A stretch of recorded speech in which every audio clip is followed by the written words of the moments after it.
Never seen a corrupt person sleeping peacefully, living peacefully and dying peacefully. నేను అవినీతి పరుడు బాగా నిద్రపోయినట్టు గాని, బాగా జీవించినట్టు గాని, బాగా చనిపోయినట్టు గాని నేను ఎప్పుడు చూడలేదు. No corrupt person. It is God's justice. It is called righteousness. No corrupt person God will permit to live peacefully, to die peacefully. అది దేవుని యొక్క తీర్పు. ఏ అవినీతి పరుడు పైన దేవుడు సుఖమైన నిద్రవడు, సుఖమైన బ్రతికివడు, సుఖమైన మరణాన్ని దేవుడు ఏ అవినీతి పరుడికి ఇవ్వడు.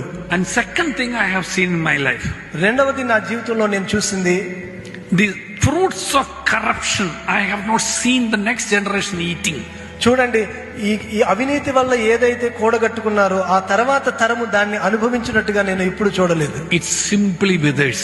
అది అలాగా మాయమైపోతుంది. You take money corruption, either the lawyer takes it or the hospital takes it. నీవు అవినీతి ద్వారా డబ్బులు తీసుకున్నావా, అయితే లాయర్కు హాస్పిటల్కు అది పెడతావు. And you never get to sleep peaceful. అది నీకు నిద్ర పట్టనివ్వదు. You never get a peaceful death.